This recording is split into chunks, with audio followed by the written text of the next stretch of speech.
Ndabaramutse bakunzi ba Ivyacu TV aho muri hose no munsi tugiye kurabira hamwe kuvyerekeye gusiba kw'igiteramo kwa Kidumu cyashe giteguwe tariki 27 z'ukwezi kw'icenda mu 2019 muri Kigali.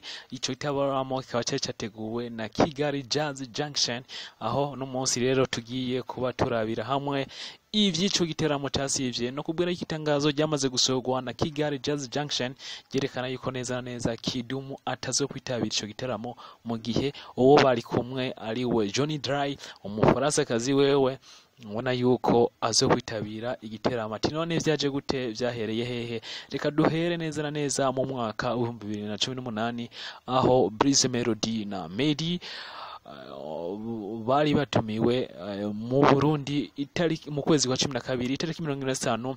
Nakubwira yuko Breeze Melody yari yatumiwe ariko aza gusiba. Ivimvo zamuvuye ko nuko ubuyobozi bwa Kigali ndetse n'ubuyobozi bw'u Rwanda bwamusavye yuko atogenda kubwo mutekano wiwe, ndetse na Medi mu bitaramo bibiri vyari vyateguwe ku itariki 29 na 30 yaje gusiba mu giteramo. Mu ivyo biteramo vye vyateguwe na DJ Pole, ndetse biba biza kuba bitera akavuyo neza neza hagati y'u Rwanda no Burundi. Reka duhere neza neza dutrase nuko kuva mu 2015 Burundi no Rwanda hagiye habaho tension, kuvuga hagiye habaho kutumvikana.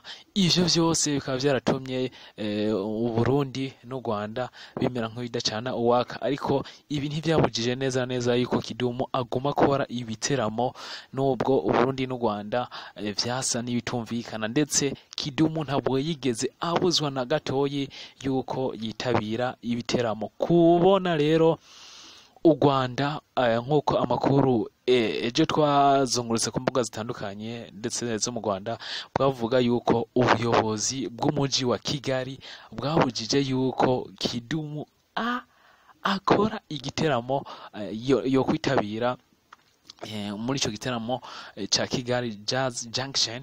Igiteramo ngaruka kwezi cyama gikorwa niyo band, aho bona Sebia band ariyo ibafasha abahanzi batandukanye. Ico giteramo kikaba cyama gikorerwa muri Kigali, kimwe mu bibanza bidasanzwe vyama bikorerwamo ibiteramo bitandukanye. Kidumu mu kwezi kwa gatandatu ndabibutse ko yari mu Rwanda aho yakoze igiteramo, ariko ubu ni inkuru twovuga yica mugongo kubona yankiwe gukora igiteramo. Ariko uko biri kose nuko amaze gufatisha imitima ya beshi haba mu karere canke muri Afrika ndetse no kwisi yose, kuko umuziki wa Kidumu n'umuziki ukundwa, kandi u Rwanda n'abanyarwanda bari banyotewe umuziki wiwe, naho ubuyobozi bwo kubona bwoba bwinyegeje mu kwankira ko akora igiteramo. Ariko uko biri kose nuko uko namitangwe ndayivuga kuva muri 2015 kuva mu 2015 ubona yuko u Rwanda n'u Burundi bisa n'ibida cana uwaka, ndetse imvo za politiki arizo zoba zinyegeje inyuma ya kino giteramo, nk'uko ubona n'abanyarwanda bagiye babuzwa kuza hano mu Burundi. Ndabibutse yuko Burundi n'u Rwanda atari byo vyonyene bidacana uwaka, ndetse ni na Uganda no Rwanda. Ubona yuko mu mpera z'umwaka The Ben yari yategura igiteramo muri Uganda, ubona yuko caje kubuzwa ngo kumva z'umutekano, ndetse na Sheba Karungi yari yateguriwe igiteramo mu Rwanda muri no mwaka atanameza biraciye nawe aza kubuzwa kuza gukora kubwo imvo z'umutekano. Shadibu mu Burundi yari yateguriwe igiteramo ca after party, ariko naco kiza kwanka ntiyaza, ndetse no muri Uganda yarateguriwe igiteramo. Ubona yuko ubuyobozi bwagiye bumubuza yuko yokora igiteramo. Kidumu izo mvo zose yari yazirenze ko ibintu vya politiki nabwo yavyinjiramwo, ariko ubona yuko wewe uno munsi ejo yari inkuru y'inca mugongo yabamubujije yuko akora igiteramo. Nizere ko twari kumwe kandi neza neza waryohewe. Ndagusaba ugire subscribe kuri channel ya YouTube yacu.